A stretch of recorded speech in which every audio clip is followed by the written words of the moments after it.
Om Swastiastu, Assalamualaikum warahmatullahi wabarakatuh. Shalom, nama budaya, salam harmoni. Perkenalkan, nama saya Bella Sagita, NIM 1911011017, BKA semester 3. Di sini saya izin menjawab pertanyaan soal UTS mata kuliah teori dan praktikum BK Karir yang diempu oleh Bapak Dr. Suranata, SPD, MPD, KON. Berikut teori yang akan saya jelaskan. Teori penyesuaian kerja atau dalam bahasa Inggris disebut Theory of Work Adjustment atau juga bisa disebut TWA, dipopulerkan oleh Dawes dan Lundquist dalam Brown, tumbuh dan berkembang di University of Minnesota. Teori ini muncul setelah ada penelitian terkait dengan rehabilitasi kejuruan kalian untuk bekerja sekitar tahun 1960-an dan 1970-an. Penelitian ini kemudian dipublikasikan dalam beberapa buletin pada University of Minnesota dan juga pada beberapa artikel dan buku.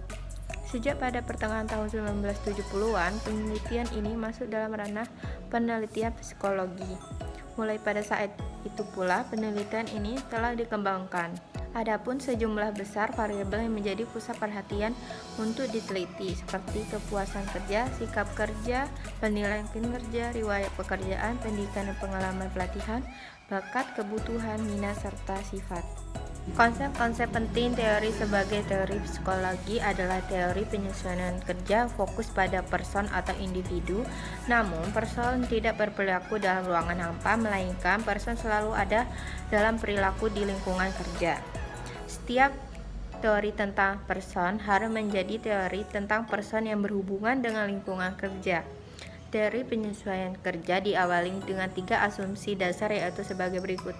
Yang pertama, sebagai living organisme, person memiliki persyaratan yang harus dipenuhi banyak atau bahkan sebagian besar lingkungan kerja. Yang kedua, person atau P memiliki kemampuan yang memungkinkan untuk memenuhi persyaratan.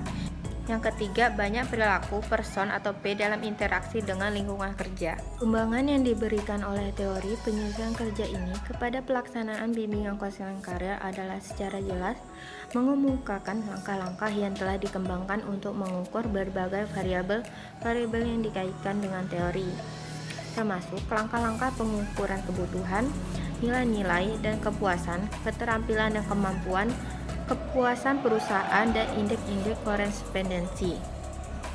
Melalui teori ini juga ditemukan kesesuaian dan peningkatan kerja serta karir yang signifikan ketika individu dapat memilih dan bekerja pada lingkungan yang kondusif sesuai dengan karakteristik pribadi individu tersebut. Prosedur penggunaan teori penyesuaian kerja dalam BK Karir.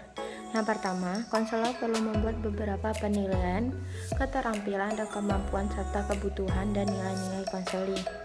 Hal ini dapat dilakukan dengan mendiskusikan secara rinci beberapa aspek pekerjaan yang ada pada saat ini. Yang kedua, konselor memberikan layanan bimbingan klasikal tentang pemilihan karir, penilaian, keterampilan dan kemampuan serta kebutuhan dan nilai-nilai konseling. Yang ketiga, konselor diharapkan dapat membantu konseli agar dapat menyesuaikan diri dengan pekerjaan dan lingkungan kerjanya. Yang keempat, konselor dapat membantu konseli untuk dapat memahami nilai-nilai dan kebutuhan individu agar sesuai dengan tuntutan pekerjaannya.